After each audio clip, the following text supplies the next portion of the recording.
My name is Monk Rowe, and we are in New York City filming for the Hamilton College Jazz Archive. I'm very pleased to have Don Alias, percussionist extraordinaire, with me. It's a nice words you I'm glad I got it out. Well, I appreciate doing this and anything to further the cause of my instrument and then music. I'll do that anytime. So. You know, before we were rolling, you were saying how the role of the percussionist wasn't always really respected or wanted. Yeah. True facts. I mean, just from my experience, you know, I've had a very, very wonderful career. And, you know, never thought about being a musician. I went to school for something else, you know. But I remember just going in places to sit in, you know, you just sit in, you know. I went away to school. I was playing in New York, but when I went away to school, that was taboo for moms. You know, moms did not want to know anything about being a musician. And so I would go and sit in and go in some of these clubs, you know, and they'd see me walking, you know, carrying that conga drum. And I would venture to say that most of the drummers, you know, they kind of like look down upon it. And one of the reasons why I think it's because a lot of conga drummers, especially back in that time, it was you know, the music was, you know, jazz, 4/4 swing. Yeah. But since the music got really syncopated now, you know, there's plenty of room for conga drummers. But back then, you know, the drummer would always be kind of like locked in with a percussionist because he'd be playing the same thing over and over, and they didn't like that too well. When you say back then, what are the years you're talking about? I'm talking about like 60s, you know, like the 60s. Let me even pinpoint it more for you. I started my career seriously around 67, 68. So I guess that would be like a post-bebop era. Mm-hmm. But we were still, you know, people were still swinging. Yeah. And there was some conga drum usage in the rhythm and blues area, you know, Curtis Mayfield. You know, if you listen to the soundtrack of Superfly, and you know, you'll hear some conga drums and stuff in there. And there were some people who used conga drums. And the funny thing about it is that usually you'd see them with 1 or 2 conga drums instead of bongos. Not the paraphernalia that you see now. Guys that come with chimes and all kinds of stuff, you know, banging on stuff. But yeah, back when the music was more swinging, I'm talking about jazz, you know, improvisatory music was more 4/4. It was a challenge to play that kind of music. What brought you to the conga drum? You know, I don't know. Again, I never really thought about me being a professional musician. You know, I went to school to study medicine. You know, my mom wanted me to be a doctor. And I went to a certain point and got my degree in biochemistry, but I got bit. I got bit seriously. I really, literally how it happened is that I had this wonderful job working in a research laboratory in cancer up in Rhode Island. And hematology was a great laboratory. And I was also playing at night in Boston. Uh-huh. So this trip back and forth, Providence, you know, living in Providence, back to Boston, back and forth. And one day I walked into that laboratory and I sat down. I was dead tired, and sat down and said, what is the thing that makes you the happiest? Come on now, what is it that really makes you, you know, happy for a length of time? And I chose to play music. Yeah. And how I got to it, the earliest I can remember was I had a little small drum, and I have no idea where I got it from, can't remember, with a Chinese design on it. So I used to call it a Chinese drum, Chinese design on it. And I used to start banging on that. Yeah. Yeah. Was your household musical at all? Yeah, matter of fact, my uncle played organ and keyboard. He was a swinging organ player. He lived in Washington, and he used to play some jobs over there. My mom played a little piano. My grandmother played a little violin. Nothing serious, you know, nothing serious. And they actually did make an attempt to send me and my brother to music lessons, piano, you know. But at that period of time, I wanted to be out playing basketball and stuff. I didn't want to, you know, be associated. Yeah, I don't know. But every once in a while, I would sneak in there, because we didn't have a piano, and sneak in there and play some stuff and stuff. Yeah. And the funny thing, people would ask me about the background and stuff. My parents were born in the Caribbean. That's where my origins are from, like the specific island of St. Martin. And we grew up in a household that was like loaded with calypso music. Not reggae, not any other kind of, it was calypso music. And the only example I can think of is Harry Belafonte, with Matilda and all that kind of stuff, But we had the real hardcore calypso, the stuff that you couldn't get, that my parents brought along. And we liked to dance and so forth and so on. And this calypso music, of course, had that beat, had that beat to it. And I guess I got somehow or another snuck through the cracks, to get to that feeling, But my household, I grew up in a calypso, kind of environment. What did your parents do for a living? Mom was a supervisor at Harlem Hospital, which was like right down the street. Grandmom was a head caterer in the kitchen, And the one thing I can always remember about that is around Thanksgiving and Christmas, we'd get this phone call, and she'd be working. She'd say, "Come now," and we'd run over there. And she'd have because they were going to throw it away anyway, all the surplus food. So she just, dumped all of this stuff on us. And I can always remember Thanksgiving and Christmas, we had a lot of food because of her. And my dad, they separated and divorced early on when we were young. My dad also worked as a chef in a place called Horn and Hardart. I don't know if you know that chain of, it was a chain of cafeterias. What was it called? Horn and Hardart. Okay. And it's really, I don't think they're in business anymore. And he worked as a chef there. He was not musically inclined. He liked it, but he, yeah. Well, I'm wondering what the phone call to your mother was like when you decided to switch careers. Hell. That's the only thing, for want of a better word, thinking of a better word. Look, take in consideration the time, It was in the 60s, in the 50s and the 60s. I'm a black American growing up in a certain kind of environment. And the revolution wasn't, really going on when I was going to school. I'm talking about 58, 59, 59. Wasn't really prevalent there. There were no, revolutionary activities around that time. Parents wanted their kids, I'm talking about Afro-American parents, wanted their kids to be doctors, lawyers, something with some kind of clout to it, intellectually, clout to it, stuff like that. And needless to say, when I told her that I had quit my laboratory job, and she didn't like that. Matter of fact, it was only recently, when I say recently, I'm talking about maybe 7 years maybe, that she, I think she liked more the people I was playing with than the playing. I said, "Mom, I'm playing with Miles Davis." "Oh, Miles Davis, yeah." Lou Rawls, "Oh, Lou Rawls, oh." She would love all of that, but me being a musician, no, she didn't want that. Yeah. She was really upset about that. Gosh. Well, she could at least brag to her neighbors, perhaps. She did that. She did do that, because I'd be there on a number of occasions where she'd turn around. "Oh, he played with Nina Simone," moms, yeah. Right. But she would never, of course, give me the credit. That's all right, I accept it. When you were, it's in Boston, you were playing with guys like Chick Corea. Yes. And Alan Dawson. Did you have a defined goal at that time?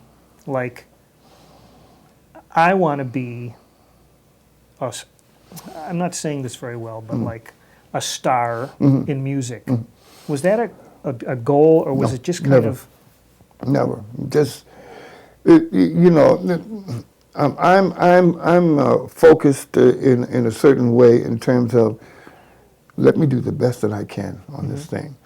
You know, not, you know, what am I going to get from it, you know, endorsements or whatever. Yeah. Just let me do the best I can, and then whatever comes will come. I never, and I don't know if that was a help or a hindrance. I never really was ambitious about a career. You know, it was just play your ass off and do the best you can, you know, and somehow or another that worked. The ambition came with the playing, you know, and you know, I mean, all of a sudden you find yourself playing with A. Miles Davis, you know. I'm not going to think about, boy, when I play with him, I may get a record deal out of this, you know what I mean? Yeah. Yeah. Let me just do the best I can. Okay. Let's talk about him for a moment. I know you played on Bitches Brew. Was that the first session you did with him? Yes. Must have been an experience. I'm telling you, you know, we could go on. You know, we could be sitting here for 3 and 4 hours and tell you about the feelings about that. You know, I got this call from Tony Williams, and we were playing a circuit, a George Wein, you know, who you're familiar with the concert circuit. We were playing the circuit where on the bill would be Miles Davis and Nina Simone, along with some other people like Blood, Sweat, and Tears or some other people. And Miles would go on, and then we would come. And more than one occasion, I would be playing. I played drums on that job with Nina Simone and also some percussion. I'd be playing, and I'd turn around, and he'd be standing there looking, you know, just kind of looking. And I'm like, oh, my goodness, you know, it's not. Then I had heard later on that Nina Simone was backstage saying things like, he better not steal my drummer, he better not steal my drummer. Anyway, Tony Williams gave me the call to do this record date, and I walked into the studio. What a lineup. I mean, how can you go, you know, how can you go wrong? Whatever it is that he's doing, like, you can't go wrong with that. You had some of the best musicians in the world there. And the impact of it actually didn't really hit me and some of the other guys until the album itself came out, and we really looked at the cover. That's such a dynamite cover. Yes, for sure. It is such a dynamite cover. I mean, just the whole package, you know, that was, especially for that time, you know, it's some African stuff, and there's some psychedelic stuff, and then all kinds of stuff. And then that's when it kind of like, especially me, it's like, man, this is the optimum word here is innovation. I said, this stuff is, you know, this is going to change the face of music. Yeah. Especially for Miles, because again, everybody wanted to, and a number of people I've heard say this wanted him to play the My Funny Valentine around about midnight. Wanted him to stick to that, which is definitely nothing wrong with that. But as we all know, Miles was an innovator. But, you know, he'll change the course of his playing and music, you know, every, like, I don't know, 2 or 3 years. Yeah, it's interesting. It's like just when the audience, at least some of them, would catch up with him, he'd be on to something else. On to something else. You know. A lot of people didn't like Bitches Brew. You know, the real kind of like young crowd that turned the corner crowd, you know, the Jimi Hendrix people, you know, really liked that album because it, you know, it was again, for want of a better word, psychedelic. You know, the beats were different, and the music, you know, was soulful, you know, and the young folks really liked that, you know, because that period of time, you know, Jimi Hendrix and this huge musical revolution with Donovan and all of these people, you know, and who by the way, I would listen to too. I mean, I was a James Brown fan, you know, and stuff like that. But when I got to listen to the Beatles and you know, Donovan and all those people, I really got into that kind of music, you know. At that session, was there anything on paper, musically, or was it pretty much for just, us? Yeah. No. Yeah. No. for us to know. And now I'm thinking about for the instrumentalists, Miles may have had some sketches, you know, a little bit of this and that and this and that and this and that. But then again, the secret is his ability to hire musicians to do what he wants. That's what he had down to a T, to hire the right guys. He always did it. I mean, Herbie, you know, let's face it. And he would always get the musicians that would do what he wanted to have done. So they may have had some sketches, you know, like little things written out, you know, but nothing formal. Never anything formal. And the fact that I played drums on the record, I played drums on Miles Runs the Voodoo Down, which is kind of like that's a very inside secret that a lot of people don't know about. Yeah. It doesn't list that specifically. No, it doesn't list it specifically. And it's really funny how it happened. You want to hear? Yeah, absolutely. Well, he had this tune, you know, Miles Runs the Voodoo Down, and I was over there playing percussion, and it was Lenny White and DJ Net playing drums. Number one mistake, I think, is both of them had the Tony Williams sounding drum set. What I mean by that, 18-inch bass drum, you know, tight sound, you know, that Tony Williams sound. And both of them had drums tuned like that and sounded like that. So you ain't going to get no contrast, you know. For my English, you're not going to get, you know, contrast between the two drummers. They're going to sound alike. So Miles counts the tune off. Didn't happen. You got to remember that the whole session up until that point was like one take. I don't even remember us doing 2 takes. Most of it was like 1 take. So things were rustling when he, you know, I can't stop playing, you know, and his voice started. So he starts it off again. And Monk, he cut it off. So now everybody's getting like really nervous, you know, people, oh my goodness. With him, you know, if it ain't happened, he knows right away, cut it off, and he won't do it. You know what I mean? He'll just, you know. So he was getting ready to count it off again, and I couldn't sit there any longer because this specific piece of music, I had a drum beat for this music that I got it from a friend of mine in New Orleans. I actually got it from a friend of mine, Gene Perla, who got it from somebody in New Orleans, and it was one of those beats that was like right in conducive for this kind of music. And I'm sitting there, you know, like just like showing, I'm like, you know, like, oh my God, I know this could work.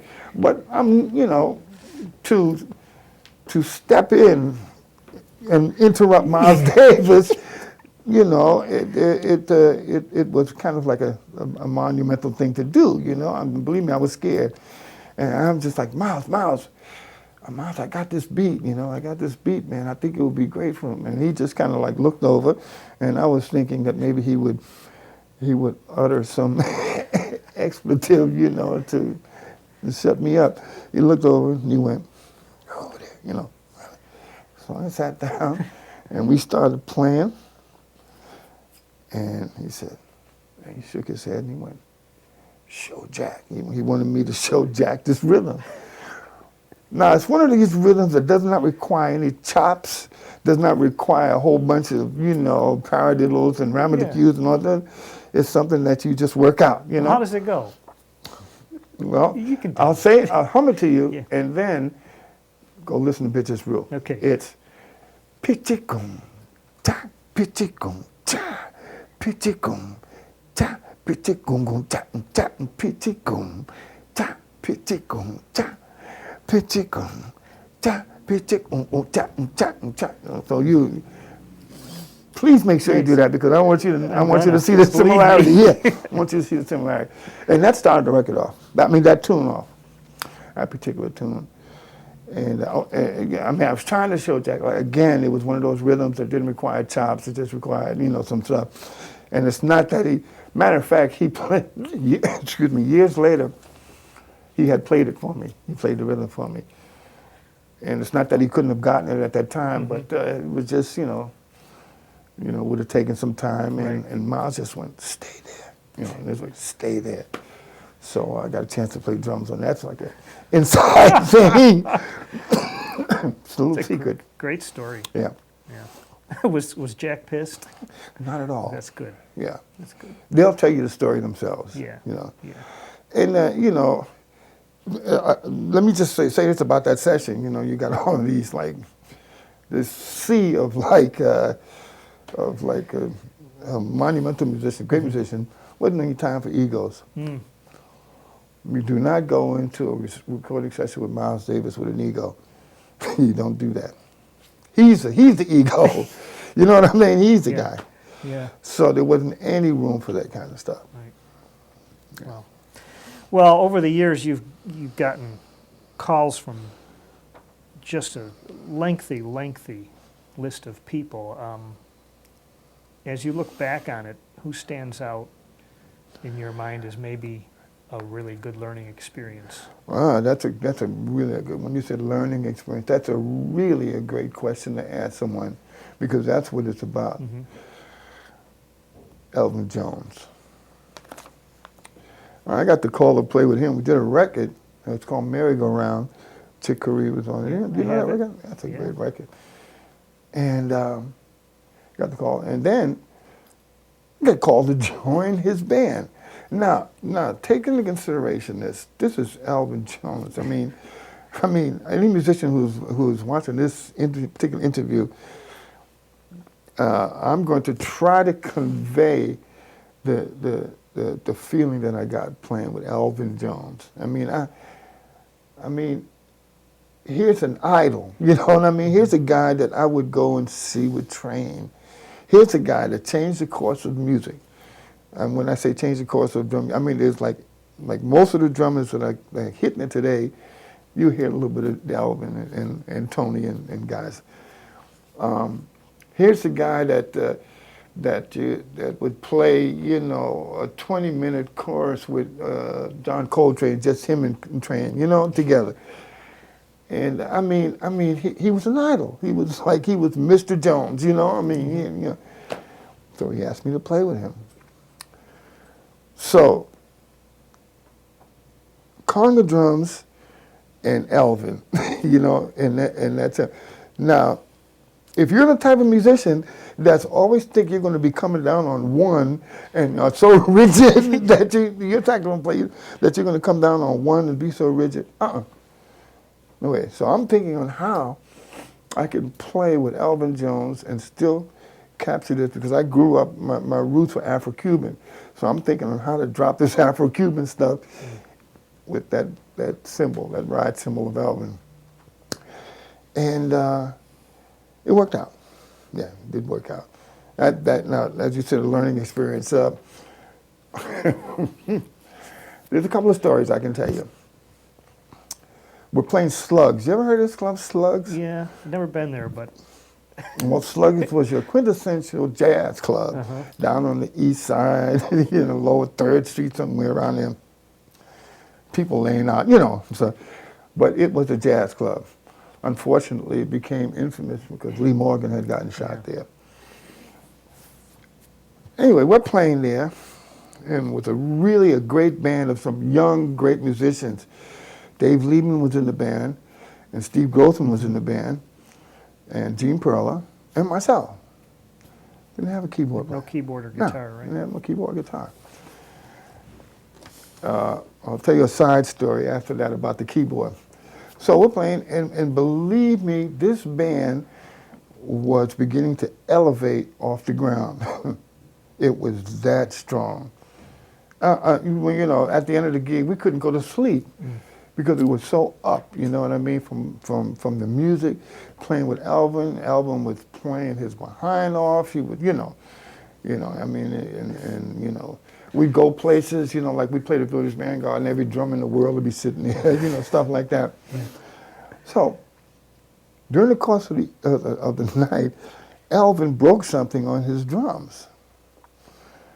So he went, Don, come over here and play some drums, man, while I fix it. You see, you're starting to laugh already. While I fix this drum here. So, in 3 to 4 seconds, my life flashed before me. I'm going to sit in playing Elvin Jones's drum set and playing, you know. So things are starting, I'm thinking about, oh, gee, he trusted me enough to want me to do it. You know, he didn't, you know, he must have heard that I had started to play drums, you know, up in the lofts and jam session. Yeah. You know, he must have, you know, yeah, he trusted me, you know. And then finally, the heck with it, man. I'm going to, you know, I can do this. I can do, you know, the challenge, you know what I'm saying? You know, I'm going to, So, and the guys that were in the band are guys that I'm living with too in New York, you know, so we're always jamming. We're very familiar with each other, you know. In other words, I can hold a medium swing 4/4. I can do that, you know what I'm saying? Elvin comes up and calls out Yesterdays in the slow, I have to laugh at this, the slowest tempo that you can think of. I mean, just like, and you know him, he's a brush master. Me and brushes were like oil and water. Right. So, starting off, I pick up these brushes, and you could hear them getting caught in the side of the drums, you know, the noise and with the quiet, and you can hear things, you know, rattling around, and you know, and it was terrible. So at the end of it, and I won't use a word because we're on camera, but he said, Don, you know something? You are non-brush playing. Finish, you can finish, finish the sentence. And he was absolutely right. Absolutely right. And he said, you're a non-brush player. And he was right. Which means, get it together, son. To get the opportunity to even do that and subsequently fail, you know, at doing it. And then for him to go, hey. And all of those things that he's saying is like, you know, I'm sitting down, you know, behind Elvin Jones playing a ballad with brushes, you know, and I got it together now. Yeah. It's interesting he would pick that song and that tempo. I wonder if he thought he was doing you a favor, or if he thought that this is something you need to do. And he could have been thinking about anything.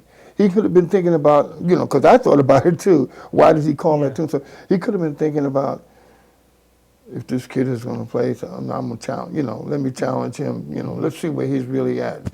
Because this separates the men from the boys, you know, if you can play brushes on ballad. Yeah, you know, let's see where he's at and stuff like that, you know, and you know, I kind of felt that may have been the basis of why he called it, just to find out if I can do it. Well, I think that's a skill that is somewhat overlooked often, is being able to play slow. Of course. You know. Yeah. And the brushes. And brushes. Play slow. I mean, he counted that thing off. I thought. and he got me. And I'm glad he got me. Yeah. Yeah. You were going to tell me about keyboard situation. Oh, yeah. The band was on fire. And so I can tell you, that band, I'm telling you, it was on fire. All of the young musicians would come down and see the band because he had a conga drummer. He had a conga drummer. That was one of the reasons why it was like, and it wasn't like how you say, a conga drummer, like an African conga drummer where the music is flavored in an African way, you know, like Kula Say Mom or something like that. You know, it wasn't that kind of conga drumming, you know.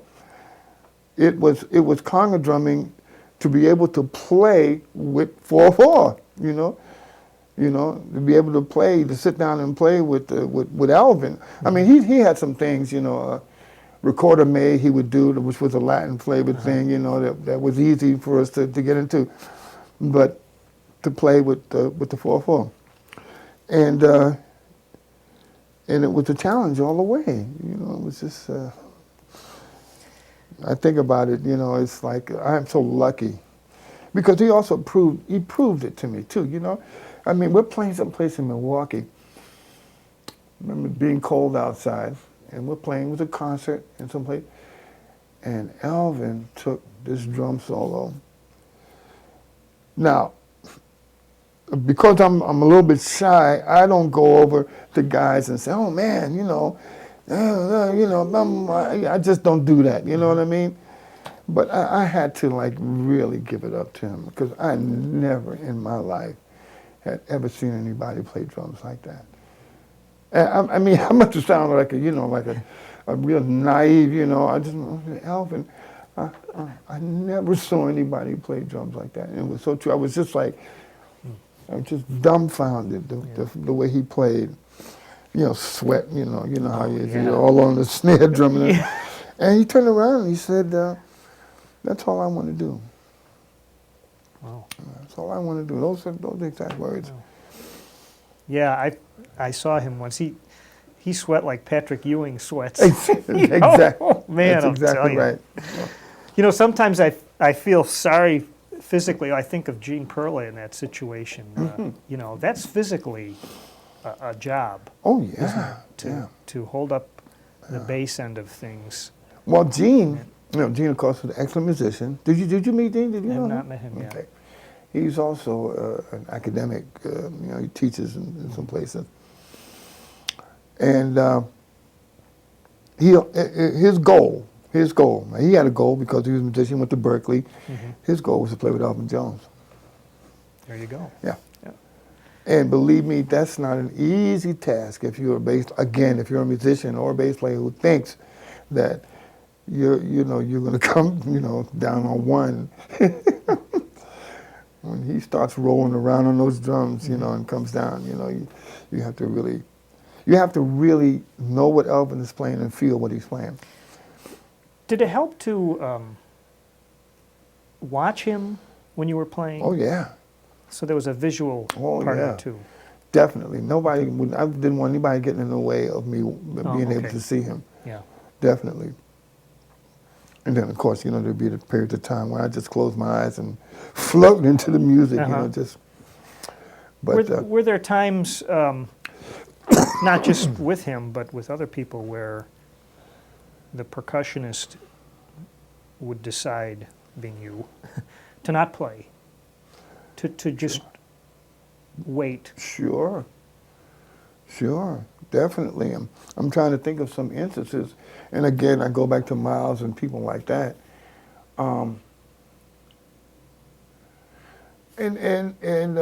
To reiterate a phrase by Ahmad Jamal, or where it came from, I'm not sure, but it's the phrase is "what you don't play is what's happening." The stuff that you don't play, and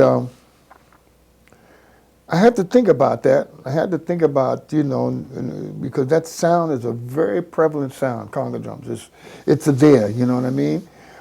I was doing an interview in Japan with a young drummer by the name of Gene Lake. Did you hear that name? Oliver Lake's son. Oh. Yeah.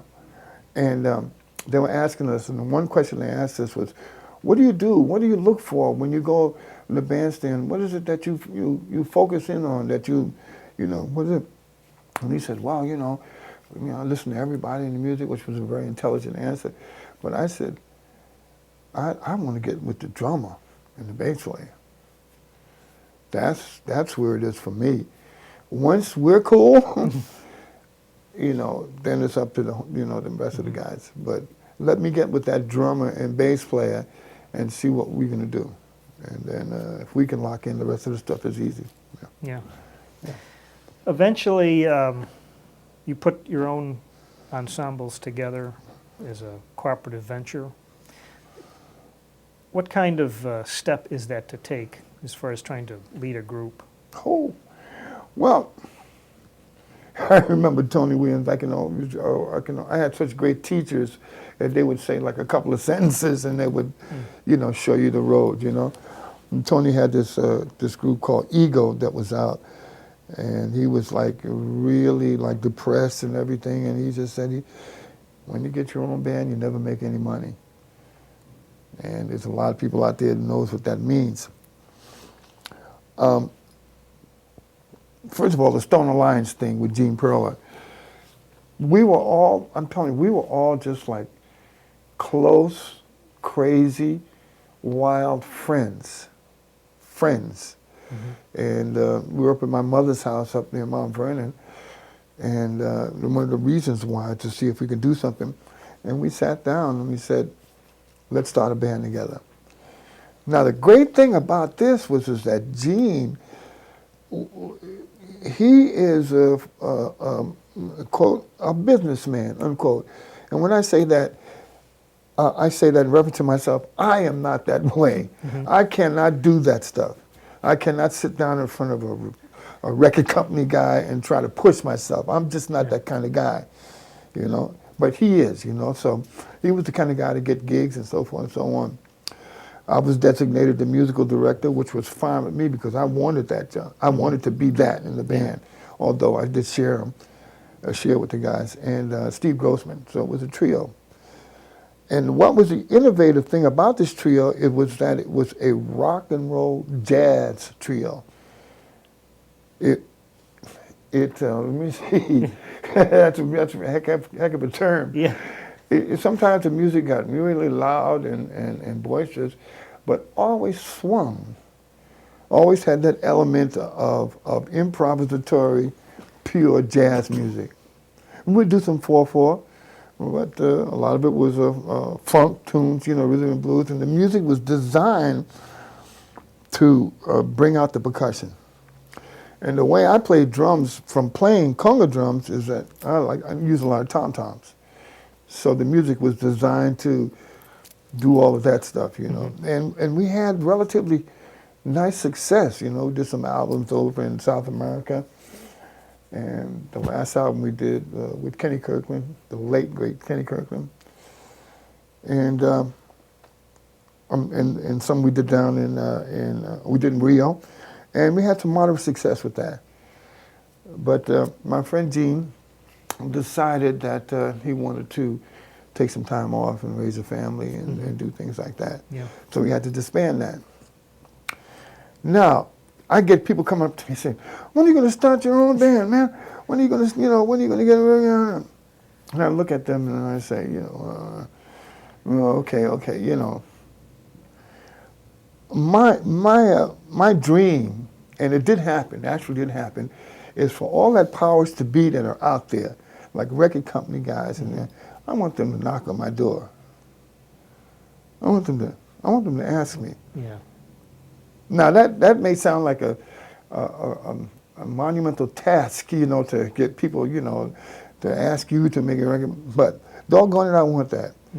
My dream came true a year and a half ago, where the Art Council of England called up, this was maybe 2 years ago, called up and said, we want to celebrate your many years of playing percussion. We want you to do some tours in England, about 10 days. What kind of band would you like to have? They should have never asked me that. I said, I'm going for the juggler vein. You know, I'm you know, what? You know. Yeah. I'm going for it. Well, they asked. So I asked for Mike Brecker, Randy Brecker, and three of the greatest percussionists who I feel are in the world, because they have knowledge of the folklorico stuff and then all the contemporary stuff. Giovanni Hidalgo, Steve Berrios, and Alex Acuna. I wanted Danilo Perez on piano, but for some reason he couldn't make it, so Gil Goldstein showed up. Carlos Benavent, who was the bass player for Paco de Lucia, you know, the flamenco guitar player. And Mitch Stein on guitar, who was a friend of mine who I had met playing with Tanya Maria, and I really liked him so much, and his playing so much, I said, well, listen, if I do anything big, man, you come with me, you know. That's what happened. So I asked for all of these guys. 6 months later, the guy called me up and said, you're on. Wow. So now I got a band with the Brecker brothers, four of the greatest percussionists in the world, this guy, and all, this and thing. But you know something? I wasn't worried one bit. I wasn't worried one bit. There were some bumps, and unfortunately, Gene Pearl and myself, we had a little run-in, It turned out that Carlos Benavent, because of his flamenco experience and because he was so adept at playing, tempos and stuff like that, he was great for the band. And I wasn't afraid of anything because the music had been written for this setup. I mean, old stuff that I had written like 10, 15 years ago finally was coming to fruition, Rehearsed 2 days, and I got to tell you that it was great. It was great. It was, I don't know, you can hear it on because what happened, there are people like coming out of the woodwork now when they heard about this project, wanting to tape it, wanting to do a video, and I said, no, man, I don't want these guys coming with cameras in my musicians' faces, and disrupting, I don't want that, and some guy, okay, sit over there. Oh, no, we have to do this again. No. Right. No, this is us. Let's do this, and so forth. And so there wasn't all of that, but they did burn some CDs live on the job. And you can hear, like my rapport, I'm so excited. I was screaming and jumping up and down. I was so excited. Sometimes I couldn't even talk. I had to remember that, I'm supposed to also be an MC for this thing. Right. And I was saying stuff like, I'm in heaven, I'm dying, I'm going to heaven. I couldn't help it. And those guys they were great. They loved the tour. They wanted to do it again sometime soon. But look at that person now. What am I going to get? I know. Amazing. Let me just say this. In terms of the money, all I can say is that's really, when you think about who's in that band, and you think about the money, that's a part of it. And then, of course, they deserve it. So that dream came true. They asked me, and I gave it to them. I got great reviews, everybody was happy, and I can tell they were. So I gave it to them. Ask me, look, just ask me, man. Just come and say, listen, the confidence I feel about it, I'm going to give it to you, is really, really huge, with me. So some record company guy comes up and goes, what do you got? I'm going to give it to him. Yeah. Now, I did approach some people, and the look and the feeling I get is that this thing was so huge that they didn't know what to do, There were certain things in Mike Brecker's contract that he was only allowed to play some solos on one solo, or some stuff like that, Yeah. I got things like, oh, the solos are too long, or you won't get airplay. And I'm going, man, get out of here. So I'm in the process now of getting it to a JVC and Sony. Yeah. It seems to be the nature of the business these days that guys do so many different things that it's hard to have a band with the people that you'd really like. Very difficult. To make a payroll, Yeah. To have it worth it for people to stay with one thing. I mean, and you can see the course of the way the music is going, You turn on what supposedly is a jazz station, and they're not really playing contemporary improvisatory jazz. Improvisatory is a big word for me, because that's music that's coming off the top of your head, And the way the music is going is disappointing in some ways for me, to hear your audience, your listening audience, be so unsophisticated musically that they will ask for certain things, and it hurts that the young people don't know who Coltrane is. Yeah, That hurts. It seems that their definition of jazz is going to end up being like the smooth jazz that. Exactly. When I woke up this morning, the alarm came on as a smooth jazz. 101.9? Yeah. Yeah. And I don't know. Yeah. I don't like people to think of that music as what we don't think of either. as jazz. I don't either. And that's why I was so happy with the London thing, is because, you know, when you hear, I mean, we had like, I don't know, 15 conga drums or all this stuff, you know, and you would think, oh my God, cacophony, you know, Sun Ra. Everybody's going to be playing at the same time. It's going to be, not that Sun Ra is bad, but I'm just saying, Yeah. you know, it's going to be a mishmash of, you know, but it wasn't like that. Yeah. Are you able to define swing? No. No. Because earlier you had said in your trio that you would do swing, but it'd be rock and roll, but it always had something. Yeah. What was that something? Feeling. Yeah. It's really funny, you know. And I run across this every once in a while when I'm in an environment where there's some heavy swingers, 4/4 swing type players, and some heavy syncopated rhythm and blues or rock players. And how I feel on both of these environments, you know. And I feel myself on the swing going a certain way, and I feel myself going a certain way with that stuff, and feeling that it's all the same. It really is all the same. And I would like to see the guy define swing. I would like to listen in on that. I don't, you know, technically, maybe a guy like Quincy or somebody could possibly do it, and go back to, you know, where it came from, Right. New Orleans and all of that stuff. Right. But when I'm sitting in a place, man, and they're swinging, that's the most wonderful feeling in the world. You know that. You're a saxophone player. Well, over the years, the physical work that you do, has it ever had a impact on On my your health? body, on your, or does it keep you healthy? Not really. Not really. You know, like coming up in this period of time, there are a few things. Like I've got some herniated disc that talk to me every once in a while and say, "Don't pick up that drum, or you're going to feel this tomorrow." And again, for me, it's like give me the challenge. If I'm not feeling good, you know, I wake up, something is sore or something, you know. Come on with it. Come on, you know. It's like a fight to me, you know. It's like not with violence or anything, but you know, it's like you know, show it to me and let me do this, you know, and then I'm gonna get better, you know. It's like Alvin never practices.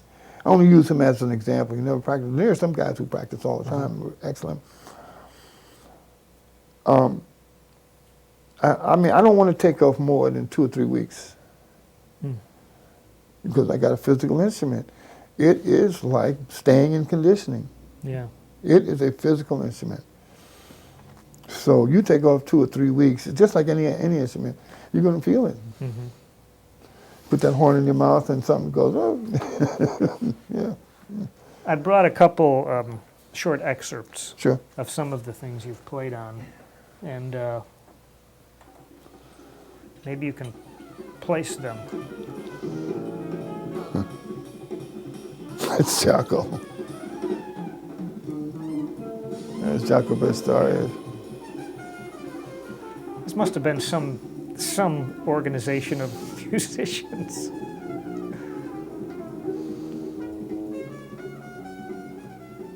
Yeah, if I can go back to the one of the questions that you asked me about the learning experience. Please. Yeah. You know, I ran down the business with Miles, but that guy there, I'm still in denial about thinking about him dead because we were really close. You know, out of all of that crowd, I was the first one to meet him. And Rick will tell you all about this. Doing a gig with Lou Rawls down in Florida, and it was a television show. We walked into the rehearsal place, and all I heard was the bass. Not because it was loud. is because I never heard nobody play like that. Never heard anybody play that. So I went over to him, man, and, I said, hey, man, my name is so forth. And I guess he had heard, from Bitches Brew and so forth, And we became very close. And I'm in denial. Yeah. I don't want to acknowledge that he's dead. Mm-hmm. Because we're looking at an innovator. We're looking at a force, that also changed the course of, the guy changed the course of bass players all over the world. Yeah. Let's face it. Yeah. And when a person can do that, I'm with him. Change the course of bass playing and his musicality. Some of the music that he wrote was just incredible, the styles and stuff like that. Mm-hmm. And my learning experience from him was being in the company of a great musician, being in that company. Of course, Miles, all of them are great, but a great young, let me put it that way, young musician who was changing the course of music while it was happening. Mm-hmm.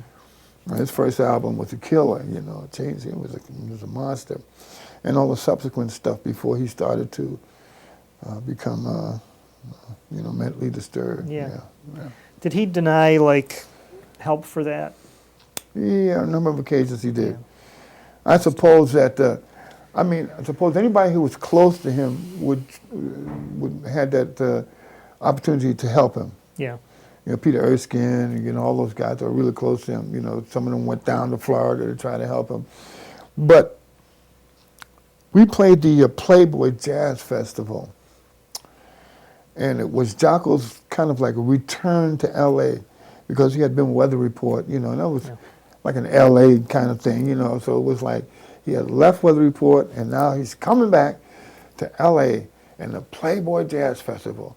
Prime time, Hugh Hefner, the whole work. Everybody was like wanting to know what he had gotten together. And the band we had done some tours and the band was killing. But Jocko, unfortunately, had been up for 4 days,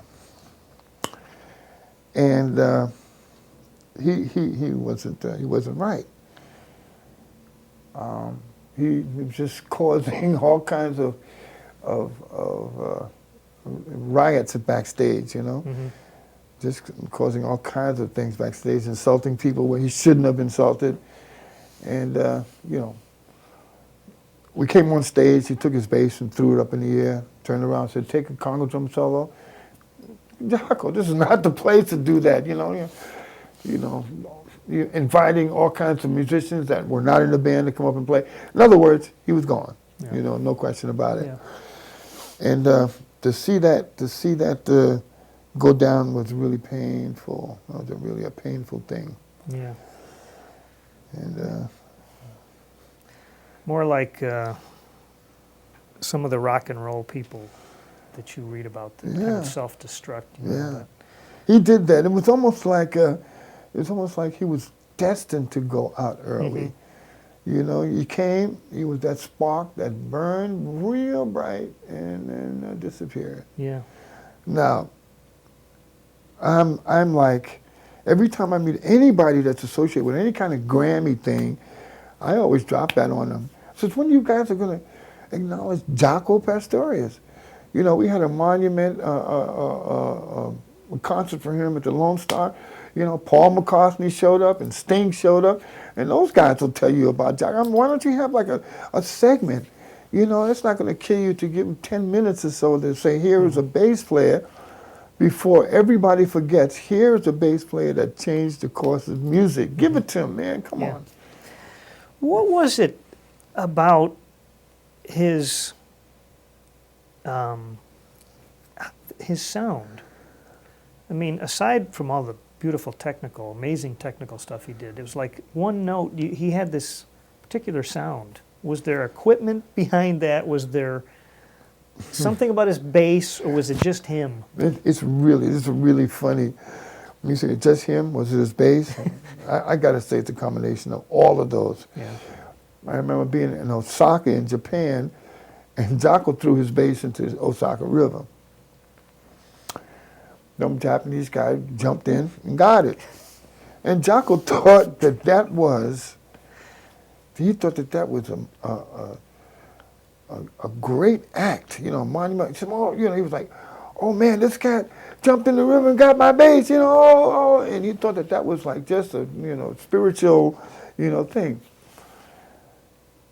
And he had that acoustic amp that he always used, and I suppose that had a great deal to do with the sound. That's the only piece of equipment that I ever saw him play was that acoustic, acoustic thing. And a combination of him and that made his sound incredible. I mean, I didn't realize the impact that he would have on the music scene because we were just like kids playing in a pen or something, We were just like kids, running around playing basketball and doing things, But then he'd sit down and go and play Donald Lee on the bass with conga drums. Brilliant idea. Yeah. Well, thanks for sharing that. Really, I know you were pretty close to him. Yeah, it was hard. It was hard. Him and Kenny Kirkland. Yeah. Kenny was I gave Kenny his first gig coming out of school. We played with Miroslav together. Yeah. Another sweet person, and a great musician. Those two guys really got inside me. Yeah. They really got inside me. You had a short stint with Weather Report, too, didn't you? I never played live with Weather Report. Mm-hmm. Tell you another story. Yeah. If you don't mind. The very, very, very first album, before Heavy Weather, the very first one with Miroslav and Al Muzan was playing.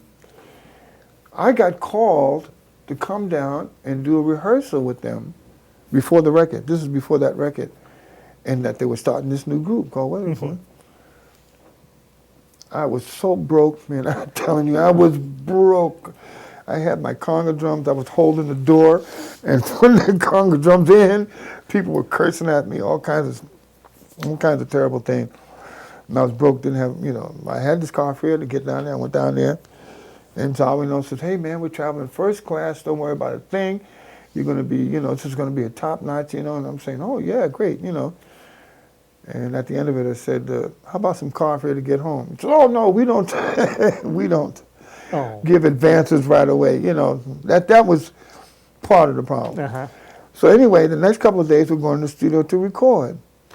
And I have to honestly say, and I don't really care who sees what I'm saying here, this is a true fact. Zawinul got a bossy, I don't know, that's a small word. He got controlling. Uh-huh. That's a better word. He started to control everything. Now, that's his prerogative, he's the leader and something. But man, don't take away from what we got to give you. Now, there was another percussionist on that gig. There was an Afro-American girl who was a legitimate percussionist. When I say legitimate, I mean she was very classically trained, timpanis, the whole bit, mallets, the whole thing. She was on that session. We got into a hassle with Zawinul.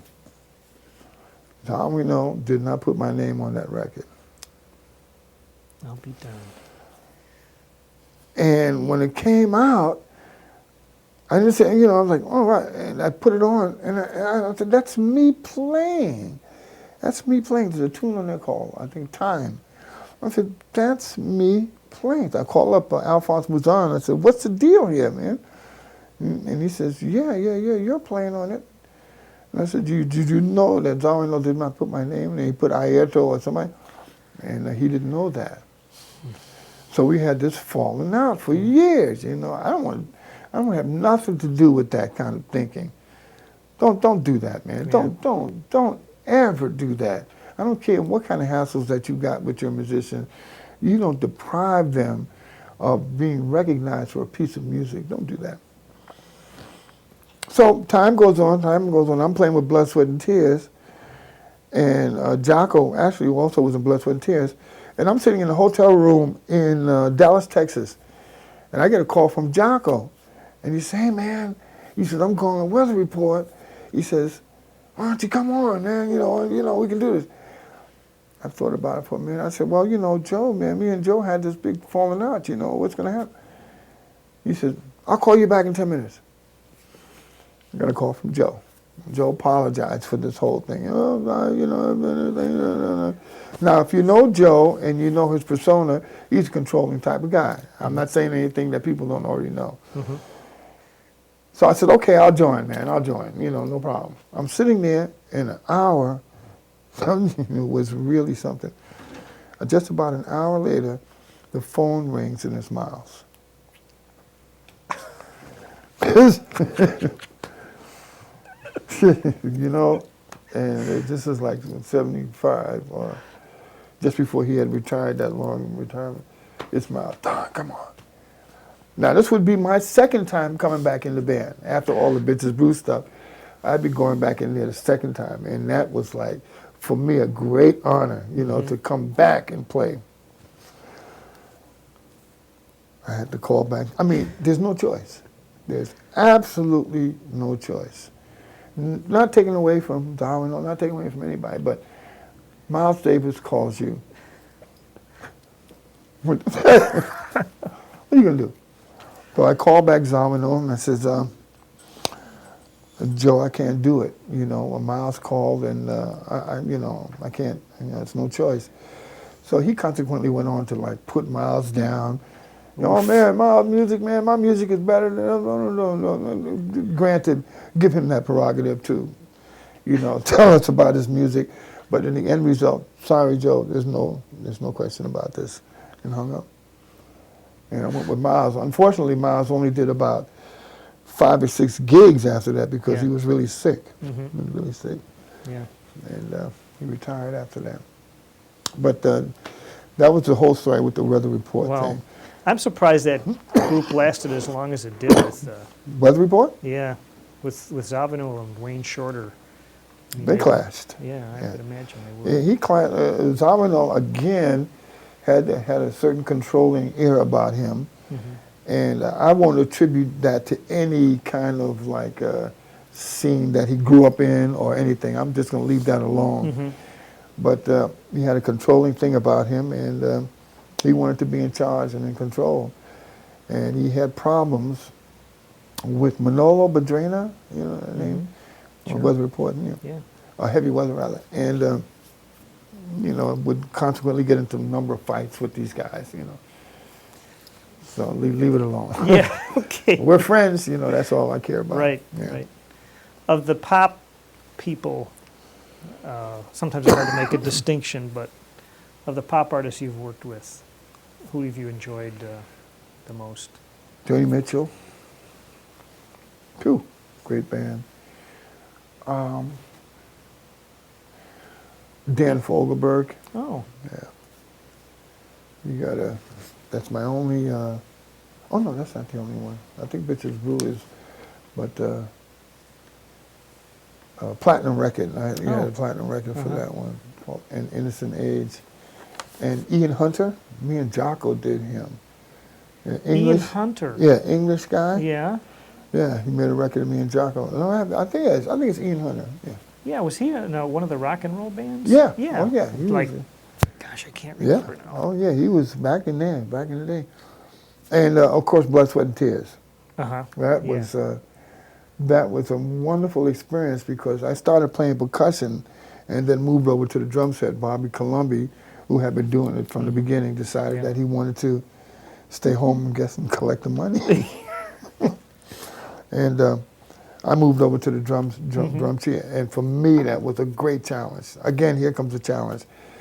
And the writers in the band were great: Larry Willis, Tony Klatka, They were great writers. They would write, material for the band, jazz orientated, but Yeah. they had the blood, sweat, and tears sound. So they also, if you consider them pop group, because they were very successful. I came in at the very tail end of the success. Yeah. I wasn't. I was on a salary. I didn't share in any of the revenues, shall we say, in the band. David Clayton Thomas was gone at that time, wasn't he? He had come back. Oh. When I came back in the band, he had come back. Yeah, he was a great singer for that type of stuff. Yeah. They still sound good. They're still going, out right? there, yeah. Did you see them recently? Yes, I have. One of my high school buddies is now like the music director. It's very Really? interesting. What's his name? Name is Steve Gutman, trumpet player.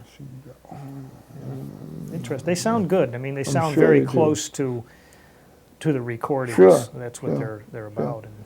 I like that whole scene where an act or a musician can survive playing his old stuff. Yeah. I like that. Like Mangione. Yeah. He's still, what is his tune? Feel So Good. Feel So Good and all of that stuff. Yeah, Land of Make Believe. Land of Make Believe. He's still surviving in that market, where people will come, they're older, 40s and 50s, but still remember that scene, because those, 70s was a great time. Yeah. And they would come to it and they would see Chuck, and he's still surviving off of that stuff, but surviving really good because he gets good musicians, and we get a chance to play. Yeah. I saw Mick Jagger listed amongst. Wait a minute, who haven't you played with? Louis Armstrong, I guess. Oh, I wish I could have done Yeah. that. But Mick Jagger was really a funny scene. That was another funny scene. There was a producer there, Armenian or some kind of name that ended in IAN. Something Franconian. I don't. The only reason why I say that is because he was ethnically, I think, Far Eastern or something like that. But he was also a DJ in the clubs. Oh. He was producing this one tune. I don't know if you remember that Mick went to do a solo album. And I think something that, like Love is in the title. I'm not sure. It's so long ago. And this producer called me up. He says, "Hey, man, I want you to play percussion on this Mick Jagger record." I'm going to feel good playing with Mick Jagger, Miles Davis. Mick Jagger gets the same amount of enthusiasm too, because he's a rock and roll guy. So I brought every piece of percussion instrument that I could get my hand on. I bought the littlest shakers. I bought big drums, small drums. I bought tambourines. I mean, just a whole shitload of stuff, for want of a better word. And the place, the place was just jammed with drums and so forth. In other words, I wanted to be ready. Whatever this cat wanted, I'm going to give it to you. Whatever it is that you're looking for, I'm going to give that to you. Don't you, Yeah. Turns out that Mick, all they wanted was for me to play on a syndrome drum fills. If you know how our syndrome sounds, is that boom, boom, boom, boom, boom, boom. So I sat there for 6 hours going boom, boom, boom, boom, boom, boom, boom, boom, boom, boom, boom, boom, boom. 6 hours. Oh. Then the machine broke down. Oh. But if you ever get that record, I don't know, maybe out of print or so, you listen to it, you're going to hear that drum fill. You're going to hear boom, boom, boom, boom, boom. That's it. Were you saying to yourself, man, I wish they would have told me over the phone? No, Here I am with my. No kidding. Your apartment must be something. With Well, all your actually, no. instruments. I can't keep any stuff there. Yeah. I keep it downtown. Yeah. But I just wanted to be ready. Mick Jagger, who knows? Maybe he may give me a gig or something. Yeah, right. I mean, what's his name is playing with Mick now? Darryl Jones. Uh-huh. You know that bass player Yeah. that played with Miles? He's Yeah. playing with Yeah. he's actually playing with the Rolling Stones. Right. I was out for a walk last night, and I just happened to watch a guy.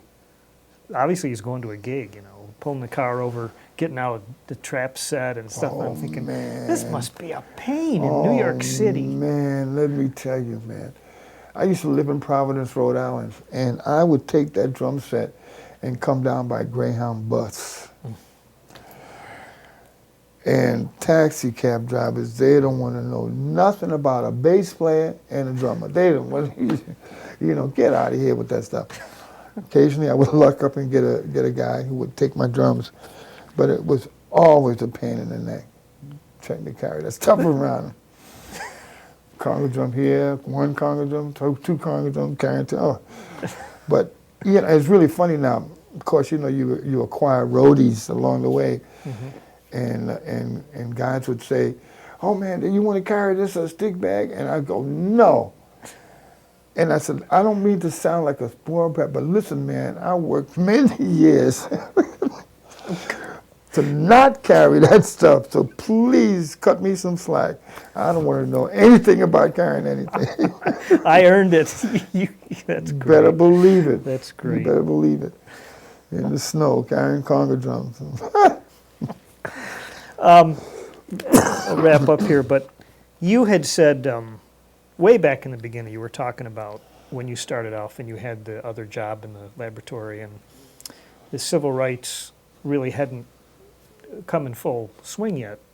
Have you noticed over the years a change in the relationship between the races in music? Yeah, sure. Yeah. You know, we've always had this standard as far as like jazz music is that stuff is never going to enter in. You know, that prejudice stuff, we don't want no part of that. We're jazz musicians, and we love, you know, everybody. We love each other, you know. Get that stuff out of here. You know, Miles is a perfect example of that. As much as that he would want recognition for the Afro-American in terms of jazz music, he was not prejudiced. You know, he didn't care anything about them. You know, you got Bill Evans and all those guys in his band, Dave Holland. He didn't care anything about them. The change came about with the advent of certain kinds of music that entailed black people. They were in charge of their own stuff. You know, whoever didn't like it, you know, it's too bad.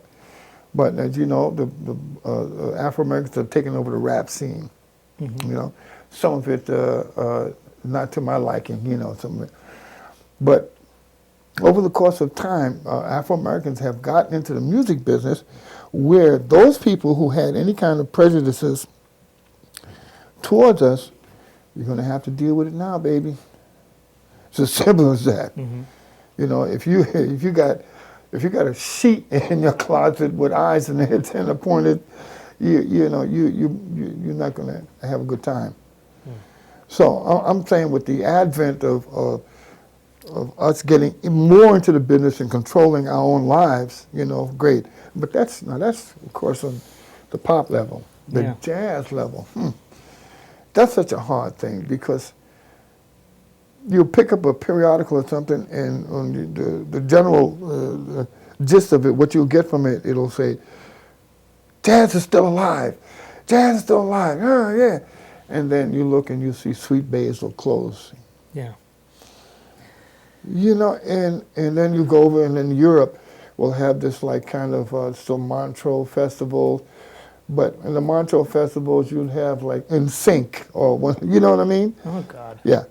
You know, have some kind of popular pop act or something like that.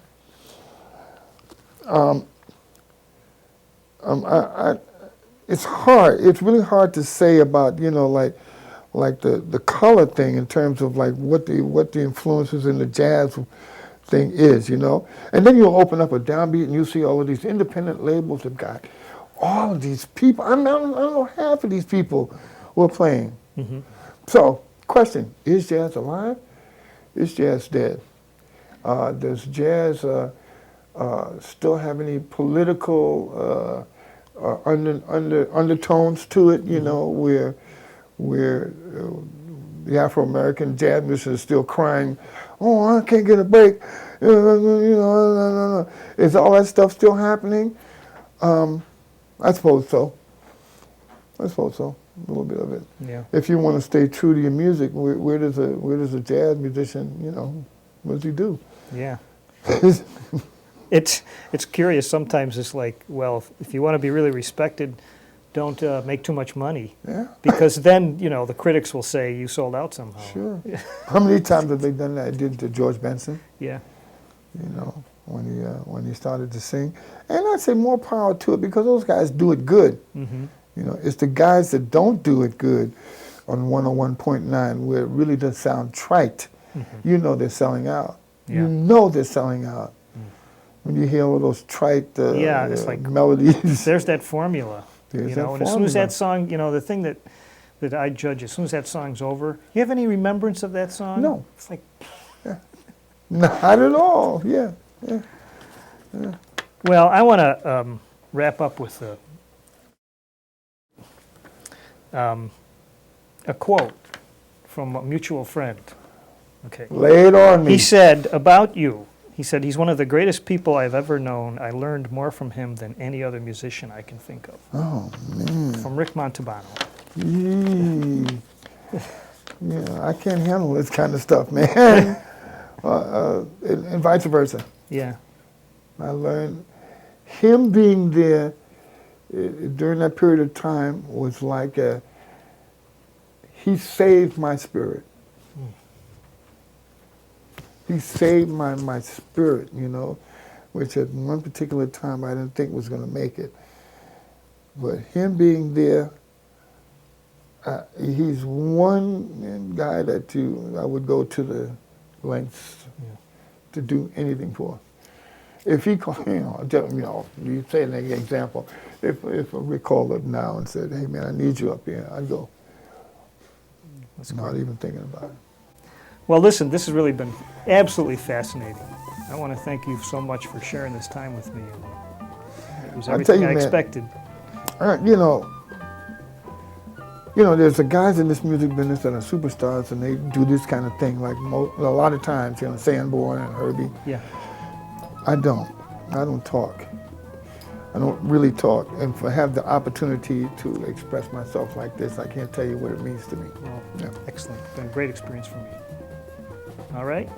Thank you.